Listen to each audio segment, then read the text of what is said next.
नमस्कार, खबर भारत में आपका स्वागत है। मैं हूं आपके साथ आयुषी सोनाने। इस वक्त की बड़ी खबर आपको बता दें, जहां पर ग्वालियर नगर निगम अध्यक्ष के चुनाव के लिए वोटिंग खत्म हो गई है। तो आज सुबह से वोटिंग शुरू हुई थी, जो अब खत्म हो गई है। नगर निगम सभापति के चुनाव के लिए जल विहार में वोटिंग खत्म हो गई है। तो बीजेपी से मनोज तोमर, कांग्रेस से लक्ष्मी गुर्जर प्रत्याशी 2 दिन पहले दोनों दलों ने अपने पार्षदों की बाड़ाबंदी की थी। पार्षदों को अलग अलग स्थानों पर अंडरग्राउंड कर दिया गया था। पार्षदों को आज सुबह से वोटिंग शुरू हुई। पहले निर्वाचन स्थान पर लाया गया। नगर निगम सभापति के चुनाव के लिए जल विहार में वोटिंग खत्म हो गई है। तो बड़ी खबर ग्वालियर से आपको बता रहे हैं। 2 दिन पहले ही पार्षदों की बाड़ाबंदी यानी कि अंडरग्राउंड कर दिया गया था सभी पार्षदों को, दोनों ही पार्टियों की तरफ से।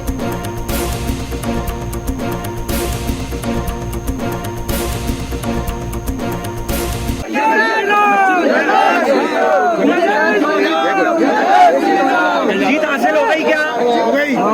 समाचार आया है, भारतीय जनता पार्टी का सभापति चुन लिया गया। कितने वोट से जीते हैं? ये भी पता करके आपको बता। कोई क्रॉस वोटिंग की भी सूचना आ रही है? अभी बता रहे हैं, बता रहा हूँ। जब संख्या बल हमको मालूम पड़ेगा उनके पक्ष में कितने वोट है, हमारे पक्ष में तब हम देखेंगे। अगर क्रॉस वोटिंग हुई होगी तो क्या करेंगे आप? एक्शन लेंगे? वो बात की बात है, अभी तो खुशी मनाएंगे।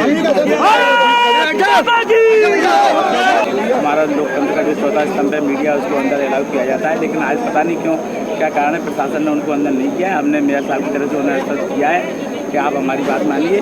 मैं मेयर साहब की तरफ से आपको आश्वस्त करता हूँ कि भविष्य में 5 साल तक इस प्रकार की कोई घटना नहीं होगी, मीडिया को न रोका जाएगा।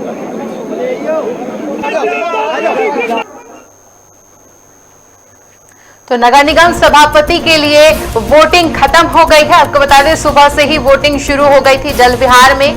तो ग्वालियर नगर निगम अध्यक्ष सभापति के लिए वोटिंग खत्म हो गई है। सभी पार्षदों की बाड़ाबंदी यानी कि अंडरग्राउंड कर दिया गया था। 2 दिन पहले ही सभी पार्षदों को अंडरग्राउंड कर दिया गया था, जिसके बाद आज सुबह ही उन्हें वोटिंग बूथ पर लेके आया गया। तो नगर निगम सभापति के लिए वोटिंग खत्म हो गई है।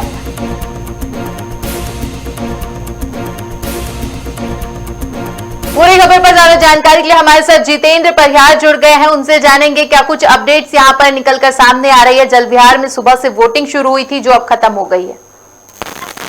जी, मैं बताना चाहूंगा कि आज सुबह 8 बजे से वोटिंग प्रक्रिया आरंभ हो गई थी। इससे पहले भाजपा और कांग्रेस अपने अपने पार्षदों को लेकर के ग्वालियर से दूर चले गए थे। इधर कांग्रेस पीताम्बरा और रामराजा दर्शन के लिए चली गई थी, तो भाजपा अपने लोगों को लेकर, अपने पार्षदों को लेकर के नोएडा चली गई थी। आज रात को ही ये लोग यहाँ आए थे, लेकिन भाजपा के कोई भी पार्षद अपने घर नहीं गए थे, वो होटल में थे और होटल से सीधे ही तुरंत वोटिंग स्थल पर आए। बिल्कुल जितेंद्र, अगर बात करें यहाँ पर वोटिंग को लेकर, तो क्रॉस वोटिंग को लेकर क्या अपडेट से यहाँ पर क्रॉस वोटिंग की गई है? जी, मैं बताना चाहूंगा दर्शकों को कि दरअसल यहाँ पर जो निर्वाचित पार्षद है, कांग्रेस के मात्र 25 थे और भाजपा के थे 34। इसके अलावा निर्दलीय और बसपा का एक पार्षद भी था। तो कुछ उसमें से 3 लोगों ने कांग्रेस के साथ शामिल हो गए इससे, और अन्य लोग जो भाजपा के साथ थे। भाजपा का कुल बहुमत 36 पर था, लेकिन वोटिंग में जो देखा कि क्रॉस वोटिंग हुई है और मात्र 1 वोट से भाजपा प्रत्याशी मनोज तोमर विजयी हुए हैं। जी बिल्कुल जितेंद्र, अगर बात करें यहाँ पर, तो क्रॉस वोटिंग का जो डर है कहीं ना कहीं भाजपा और कांग्रेस दोनों को ही सता रहा था, जिसके चलते 2 दिन पहले ही पार्षदों की बाड़ेबंदी यानी कि अंडरग्राउंड कर दिया गया था। हालांकि उसके बावजूद भी क्रॉस वोटिंग हुई है। जी, मैं जो ये कवायद की गई पहली बार देखा गया इतिहास में। ग्वालियर के अंदर वैसे तो 57 साल से भाजपा ही काबिज यहाँ रही थी, लेकिन इस बार क्योंकि कांग्रेस के पास 25 तक पहुंच गए थे, क्योंकि अभी तक अभी संख्या नहीं पहुंची थी। और सामने सतीश सिकरवार जो कि भाजपा से निकले हुए अब कांग्रेस के विधायक हैं, तो कहीं ना कहीं उनको इस रणनीति की पता था कि सतीश सिकरवार किस लेवल तक राजनीति कर सकते हैं, क्योंकि उसी खेमे से निकले हुए व्यक्ति हैं। दूसरा बात ये थी कि पहली बार देखने को मिला कि पार्षदों की बाड़ाबंदी की गई और परिषद के गठन को लेकर के। तो भाजपा 2 दिन पहले लेकर के निकल गई थी।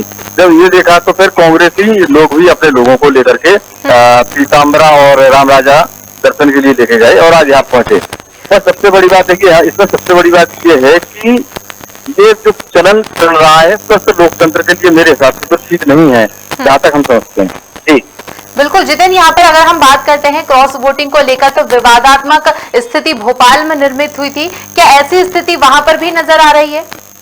हाँ, देखिए जैसा कि मैंने अपनी खबरों में पहले बताया है कि यहाँ पर मीडिया को निर्वाचन के जो स्थल था, निर्वाचन स्थल से दूर रखा गया। इसको लेकर के मीडिया ने विरोध प्रदर्शन किया, धरना भी दिया यहाँ पर, और उसको धरने को सतीश अग्रवाल जो कांग्रेस विधायक उन्होंने आके उस धरने को समाप्त करवाया। तो कहीं ना कहीं ये चीज सामने आई और जो कांग्रेस की तरफ से आरोप भी लगे थे कि ये प्रशासन है वो भाजपा के सारे सर काम कर रहा है, इसलिए सभापति की सीट हमारे हाथ से गई। यदि निष्पक्ष तौर पे चुनाव कराए जाते तो सभापति कांग्रेस का होता। जी चलिए, पूरी खबर पर हमारे साथ जुड़ने के लिए बहुत बहुत धन्यवाद। तो आपको बड़ी खबर ग्वालियर से बता रहे हैं, जहां पर नगर निगम सभापति के लिए वोटिंग खत्म हो गई है। आपको बता दें 2 दिन पहले ही बाड़ेबंदी कर दी गई थी पार्षदों की, बावजूद इसके क्रॉस वोटिंग अभी भी सामने आई है।